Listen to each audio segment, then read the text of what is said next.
ఇంకోటి గురుజీ ఈ మధ్యలో నైటీలు బాగా చేస్తున్నారు. ఇప్పుడు నైటీలు వేయడానికి గల కారణం చూడండి, సులభమైనది. అది సులభమైనది దేనికి మిత్రమా? పనికి సులభమైనది అనేది ఇప్పుడు వచ్చింది. కానీ ఒకప్పుడు నైటీలు ఎక్కువ వాడుతున్నారు. నైటీలు ఎక్కువ వాడడానికి గల కారణం కూడా సంస్కృతిలో మార్పు అని చెప్పొచ్చు. ఇప్పుడు చూడండి, భర్త అన్ని విషయాల్లో ముందుకు రాకపోవచ్చు, సందర్భం బాగాలేదు. ఇప్పుడు భర్తకి భార్యకి మధ్యలో రెండు తేడాలు ఉంటాయి. ఈయన అలసిపోయి వస్తాడుగా, ఈవిడ అలంకరించుకొని స్నానాలు చేసుకొని నెత్తిలో పువ్వులు పెట్టుకొని గడప దగ్గర ఎదురు చూడాలిగా.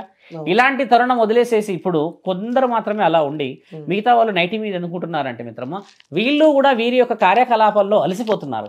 ఎందుకు అలసిపోతున్నారు అంటే, ఒకప్పుడేమో ఉమ్మడి కుటుంబాలు, ఇప్పుడేమో ఈవిడ ఒక్కడే కుటుంబాన్ని చూసుకోవాలి. కాబట్టి మొదట ఈ దుస్తులు 16 అంచుల చీర ఒకప్పుడు కాబట్టి ఆ చీర రాను రాను రాను తగ్గిది కాబట్టి వస్తువు ఎలా ఎలా తగ్గుతుంటే ఈ శరీరం అలా అలా ఫ్రీ అవుతూ వస్తుంది వాళ్ళకి. అందుకని నైటీ నేసారు. అదే నైటీని ఇప్పుడు అసాంఘిక కార్యకలాపాల విషయంలో ఉపయోగించేసి అదే విషయాన్ని పిల్లలని పొద్దున్నే రెడీ చేసి పూజలు చేసి పురస్కారాలు చేసి పోతూ ఉన్నాం. ఇప్పుడు మీకు చాలా మంచి ప్రశ్న అడిగారు. ఒకప్పుడు వ్యవసాయంలో కూడా ఇలాంటి చీరలు వేసుకొని శారీరకంగా భార్యాభర్తలు కూడా కలిసేవాళ్ళు. ఇప్పుడు కూడా భార్యాభర్తలు నైటీల మీద ఉన్నప్పుడు కలిసేవారు. కానీ అపవిత్రం అనేది ఎక్కడ అవుతుంది తెలుసా మిత్రమా? ఎప్పుడైతే నీవు భార్యాభర్తలు శారీరకమైన ఒక అంశాన్ని ఆలోచించి చేసి వెళ్తారో దానికి అదే రోజు స్నానాలు చేసుకోవాలి, అట్లా చేసుకోవాలనేది తంతు ఉన్నది. అంటే ఇంటికి మాత్రమే నువ్వు స్నానం చేసినా చేయకపోయినా నీ ఇలవెలుపులు నీ ఇంటికి పూజ సంబంధించింది నువ్వు ఏమైనారు. ఎందుకంటే మన భారతదేశంలో పెళ్లి అనేది ఒక పవిత్రమైన కార్యాలయం అని చెప్పి రాసి పెట్టింది. కాబట్టి భార్యాభర్తలు ఇద్దరు శారీరకంగా కలిసిన తర్వాత ఏదైనా పని చేసినా ఇంట్లో అది పవిత్రమే, అపవిత్రం కాదు. అంటే ఏ పని చేసినా ఏ పవిత్రం అంటే ఏం చేస్తుంది? ఇంట్లో వంట చేస్తుంది ఆవిడ. మరి వంట చేయడానికి ముఖ్య కారణం నీ భర్త. నీ భర్తనిచ్చింది ఎవరు? పరమాత్ముడే. మరి పరమాత్ముడు ఇచ్చిన వస్తువులు ఏ విధంగా తప్పు అవుతాయి? ఇది చాలా డీప్ క్వశ్చన్. కాంట్రవర్సీ వచ్చినా I'm ready to fight anyone. ఎందుకంటే ఇది ఖచ్చితమైన క్వశ్చన్. ఎందుకంటే పవిత్రంగా అది పంట అని చెప్పి భార్యాభర్తల విషయంలో చెబుతున్న ఈ 9 నెలల గర్భంలో ఒక పంట అని చెప్పేసి విలువిచ్చి సౌభాగ్యానికి 7వ నెలల మనము ఒడి నింపుతున్నాం కదా శ్రీమంతం రూపంలో. ఒకవేళ చెడే అయితే మగవాడి ద్వారా గర్భం ధరించింది కాబట్టి అపవిత్రత కావాలి కదా. ఎందుకు ఆవిడకి మనము మంగళహారతులు ఇస్తాం, వేద పండితులు పిలుస్తాం, కాళ్ళకి పసుపు పెడతాం, మైదాకులు పెడతాం, పసుపు మొహానికి పెట్టి బొట్లు పెడతాం. అందరూ ఆడపిల్లలంతా కూర్చొని పండగలాగా ఎందుకు చేసుకుంటారు? అది ఒక పంట. హిందూ ధర్మంలో గర్భం అనేది ఒక పంట అని రాసింది కదా. వేరే ధర్మంలో కూడా అది పంటే, కాకపోతే వాళ్ళ ఆధునికత వేరు విషయం.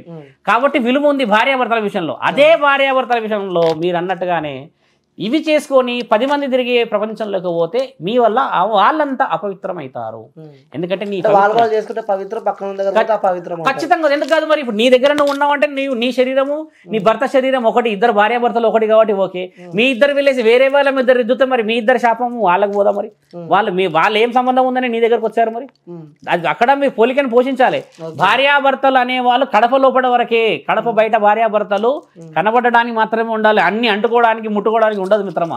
అది ధర్మశాస్త్రమైన మాట, మీరు కనుక్కోండి. ఇప్పటికీ కూడా నెలసరి వస్తే 3 రోజులు ఆడపిల్లల్ని రూమ్ లోనే పెట్టేటోళ్ళు కూడా కుటుంబాలు ఉన్నాయి మన మండలం మీద. మరి ఎందుకు ఆ విలువ వచ్చింది? మరి అదే నెలసరి వచ్చిన వాళ్ళు కూడా లక్షల్లో జీతాలు సంపాదించిన వాళ్ళు, పనికి పోయేటోళ్ళు, అదే బండి మీద పోయేటోళ్ళు ఉన్నారుగా. మరి వాళ్ళకి ఉండదా ఆ బాధ? అంటే మనిషి ఆలోచించిన రీతిలో మార్పు ఉంది అంటున్నాను. ఈ భార్యాభర్తలు కలుసుకొని నువ్వు ఇంట్లో నువ్వు పూజలు చేసుకో, పురస్కారాలు చేసుకో, నువ్వు ఏమైనా చేసుకో. ఎందుకంటే నీ ఇంటి ఇల వెలుపు నిన్ను సహిస్తుంది, కానీ వేరే వాళ్ళ ఇంటి వెలుపు నీ ఇంట్లో ఉన్నది ఎందుకు స్వీకరిస్తుంది? అందుకే కదా ఇప్పుడు 3 దేవతలు ఉన్నారంట మన దగ్గర. నిజానికి ఉన్నారు. పరమాత్ముడు ఒక్కడే, దేవుడు అందరూ ఒకడే. ఇంత తంతులేంది ఒక ఆడపిల్లకి ఎందుకు ఆ విలువ తగ్గుతుంది? మనం చేసుకున్నదే కదా. నేను చెప్పేది ఏంటంటే పవిత్రమైనది కాబట్టి దేవాలయం మీద ఆడవాళ్ళది మగవాళ్ళ చిత్రపటాలు రాశారుగా. పూర్వం పెళ్లిలు కాగానే ఎక్కడికి వెళ్ళేవాళ్ళు? గుడికి వెళ్ళేవాళ్ళు. పొరిమేరలో పెద్ద గుడులు ఉంటే మన దగ్గర కంటే వెళ్తే పంతులు గారు పురోహితులు ఏం చేస్తారు? అమ్మ అందరు కూర్చోండి, భార్యాభర్తలు ఇద్దరు కలిసి చూసిరండి అని అన్ని చిత్రపటాలు అన్ని చూసి వస్తుంటారు వాళ్ళు. అక్కడ చూస్తే అక్కడ చేయాల్సిన పనులన్నీ భార్యాభర్తలు ఏ విధంగా ఉండాలి, కలిసి ఉండాలి, ముద్దు పెట్టుకుంటే అన్ని రాసుంటాయి. శిల్పాలు ఉన్నాయిగా, ఎల్లోరా అజంతా శిల్పాలు అవే కదండి. పవిత్రమైన టెంపుల్ అపవిత్రం అది పవిత్రం అనేది చాలా మంచి ప్రశ్న. అది అపవిత్రమైనది కాదు శంకర, బాగా తెలుసుకోవాలి. నేను ఓపెన్ గా అడిగేస్తా, సెక్స్ అనేది పవిత్రమైనది భార్యాభర్తల మధ్యలో కాబట్టి భగవంతుడు ఇచ్చిన ఆస్కారం కాబట్టి గుడి మీద రాశాడు. అపవిత్రమైతే అది గుడి మీద ఉండకపోయింది. భార్యాభర్తలు గుడి వెనకాల వెళ్ళేయడం అనేది అపవిత్రమైన మాట. పవిత్రమైన మాట ఏంటంటే మీరు తెలుసుకోండి, భార్యాభర్తలు అనే వాళ్ళు ఈ రోజు నుంచి పవిత్రమైన వాళ్ళు. సాక్షాత్తు భగవంతుడి సంస్కారం మీకు ఇచ్చారు కాబట్టి మీరిద్దరు కల్మషం లేకుండా, ఎలాంటి కల్పితం లేకుండా మీ మనస్సాక్షులను మీరు గెలవాలి. మీరు అంటే మీ వల్ల ఒక కుటుంబాలు వస్తున్నాయి అంటే నమ్మకం.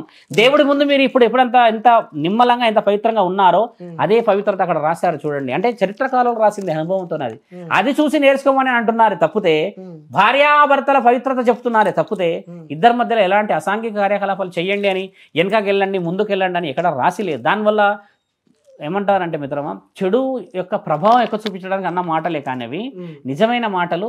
కుటుంబం అంటే ఎలా ఉండాలని తెలుసుకోవడానికని నిదర్శనం అది. మీరు అది కూడా అనవచ్చు కదా మిత్రమా, గురుగారు ఇప్పుడు పెళ్ళైనాక ఒక మగవాడికి ఒక ఆడదానికి తెలియదంటారా రూమ్ లో పోతే ఎలా ఉండాలి అని? ఖచ్చితంగా. ఎందుకంటే ఒకప్పుడు ఉమ్మడి కుటుంబాలు కాబట్టి సీక్రెట్ అనేది ఉండకపోయేది. ఉమ్మడి కుటుంబంలో 4-5 ఉంటాం ఫ్యామిలీలో, వాళ్ళ పిల్లలు ఉంటారు 6-7 మంది, తాతలు ముత్తాతలు కలిపి 6 మంది, మొత్తం కలిపి దగ్గర దగ్గర ఎంతమంది ఉంటాం? 16-17 మంది ఉంటాం. అంతమందిలో మరి భార్యాభర్తలు ఏ విధంగా ఉండగలుగుతారు?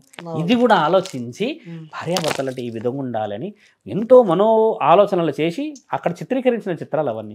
కాబట్టి పండగలు, తీర్థ విహార యాత్రలు, ఇంకేదైనా క్రియేట్ చేసుకొని వీళ్ళకి ఏకాంతాలు ఇచ్చేసి పోయేవాళ్ళు. ఇది తరుణం ఇది. ఇప్పుడు ఏకాంతం అనేది ఎవరి ఇండివిజువల్ లైఫ్ వాళ్ళకి అయిపోయింది. కానీ ఒక సెక్స్ అనే విషయం మీరు మాట్లాడితే శారీరక సంభోగం అత్యంత పవిత్రమైనది. భగవంతుడు ఇచ్చిన ఒక భూమండలం మీద ఇచ్చిన పవిత్రమైనది ఏదన్నా మొదటగా మనం మాట్లాడుకుంటే భార్యాభర్తలు కలుసుకున్న తరుణానికి విలువ ఎక్కువ ఇక్కడ. ఇప్పుడు ఒక సర్టిఫికెట్ లాగా అది. ఇప్పుడు పరమాత్ముడు మీరు సెక్స్ గురించి మనం మాట్లాడితే పవిత్రం అని చెప్తారు. ఖచ్చితంగా. సో మన వీడియో చాలా మంది ప్రేక్షకులు చూసే ఉంటారు. ఖచ్చితంగా. పక్కా భార్యాభర్తలు ఇద్దరు కలిసి చేసుకోవడం అనేది పవిత్రమైనది, అపవిత్రమైనదని ఎక్కడా రాసిలేదు మిత్రమా. దాన్ని తీసుకెళ్లి నీ యొక్క పైశాచికత్వానికి నీవు 10 విధాలుగా 10 ఆలోచనలు చేసి 10 మందితో ఆలోచనలు చేయడం అనేది అపవిత్రం. నేను చెప్తుంది ఇదే. ఖచ్చితమైన ప్రశ్నకి ఖచ్చితమైన ఆన్సర్ ఏంటంటే సాక్షాత్తు నా తండ్రి పార్వతీ పరమేశ్వరులు కూడా సాక్షాత్ అర్ధభాగమై ఉన్నారు. బాగా గుర్తుపెట్టుకోండి. పార్వతీ పరమేశ్వరులకి తర్వాత ముల్లోకాధిపతులకు ఒక యుద్ధం, మాటల యుద్ధం జరిగినప్పుడు ఒక ఋషివర్యుడు అడిగాడు ప్రశ్న. ఏమని అడిగారు?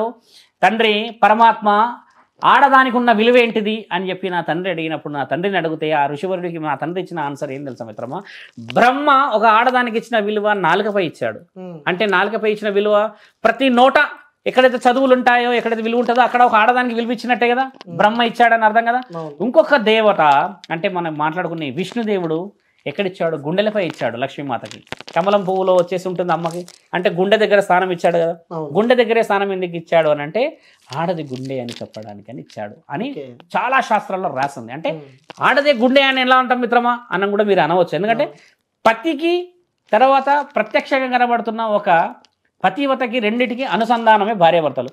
చూడండి, సాక్షాత్తు 3వ ప్రశ్నకి జవాబు ఏంది? పరమాత్ముడు నేరుగా అడ్డంగా పార్వతీ మాతనే ఇచ్చేస్తాడు. ఎందుకు ఇచ్చాడు అంటే మగవాడికి ఎన్ని విలువలు ఉన్నాయో ఆడవాళ్ళకి అన్ని విలువలు ఉన్నాయి. వాళ్ళు గుండె అయ్యారు, వాళ్ళు నాలుక అయ్యారు, అంటే నలుగురిలో వాళ్ళు విలువ అయ్యారు. ఇలాంటి ప్రశ్నలకి జవాబులు మన చరిత్రలో రాసి ఉన్నాయి కదా మిత్రమా. అపవిత్రం ఎలా అవుతుంది అది? మరి వాళ్ళు భార్యాభర్తలే కదా.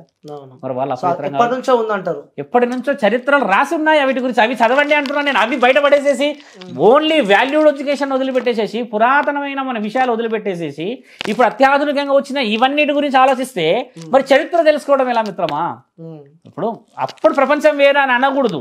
అప్పుడు కూడా మనుషులే కదా, ఆడమగానే ఉండే కదా. అప్పుడైతే వేరే వాళ్ళు లేరు. డే టు డే లైఫ్ లో మొత్తం చేంజెస్ అయ్యాయి. అప్డేట్ కావాలి అని అనడానికి గల ఉదాహరణ ఏంటంటే భార్యాభర్తల అప్డేట్ వాళ్ళ జీవితంలో కావాలి మిత్రమా. సొసైటీ గురించి కాకూడదు.